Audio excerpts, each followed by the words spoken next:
ఈరోజు మీకు sweet కార్న్తో simple evening snack మీతో షేర్ చేస్తున్నాను. టేస్ట్ చాలా బాగుంటుంది.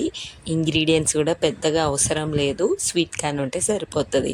ఒక స్వీట్ కార్న్ తీసుకున్నాను. అది నార్మల్దైనా లేదంటే స్వీట్ కార్న్ అయినా పర్లేదండి. మంచిగా ఈ విధంగా ఆ స్వీట్ కార్న్ గింజలన్నీ ఒలుచుకోండి. ఫస్ట్ ఏదో ఒక రోలో ఒలుచుకుంటే ఈజీగా వచ్చేస్తుంది. ఆఫ్ చేసామంటే ఫాస్ట్గా వచ్చేస్తుంది. చాలా సింపుల్. ఫస్టే కష్టం ఉంటుంది కానీ ఒక్క రో క్లీన్ అయిందంటే ఈ విధంగా ఈజీగా వలుచుకోవచ్చు. స్వీట్ కార్న్తో అయితే టేస్ట్ బాగుంటుంది. నార్మల్ కార్న్ ఏంటంటే కొంచెం బాయిల్ ఎక్కువ చేసుకోవాలి.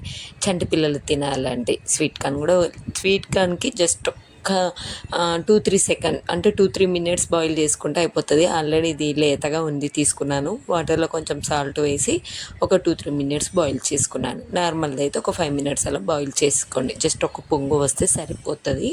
తర్వాతకి వాటర్ నుంచి అంతా తీసి పక్కన పెట్టేసుకోండి. అంతే. ప్యాన్లో కొంచెం ఆయిల్ వేసేయండి.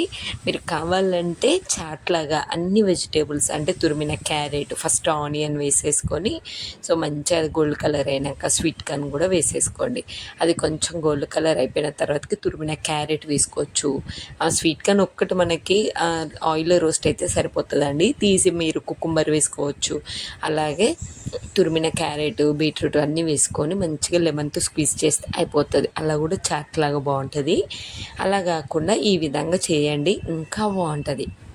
స్వీట్ కార్న్ని మంచి కొంచెం గోల్డ్ కలర్ అయిన తర్వాతకి కొంచెం సాల్ట్ ఆర్గానో లేకుంటే కొద్దిగా ధనియా పౌడరు రెడ్ చిల్లీ ఫ్లేక్స్ అది లేకుంటే పెప్పర్ అయినా యూజ్ చేసుకోవచ్చు. అంతే. ఒక జస్ట్ 5 మినిట్స్లో అయిపోతుంది. వేడివేడిగా ఉన్నప్పుడే ఒక బౌల్లోకి తీసివేసుకోండి. పైనుంచి కొంచెం చీజ్ తురిమేయండి. అంతే. వేడిగా తింటూ ఉంటుందండి. సూపర్ ఉంటుంది. ఎండాకాలంలో వేడిగా అయింది అనుకుంటారా, అప్పుడప్పుడు కొంచెం ఇలా తింటే డిఫరెంట్గా ఉంటుంది. మనకి తక్కువ టైంలో అయిపోవాలి. పిల్లలు కూడా డిఫరెంట్గా టేస్ట్ ఇష్టపడే పిల్లలకి ఈ విధంగా ఖచ్చితంగా పిల్లలు బాగా ఇష్టపడి తింటారు. ఈవినింగ్ స్నాక్ ఒక్కసారి ఇలా ట్రై చేసి చూడండి.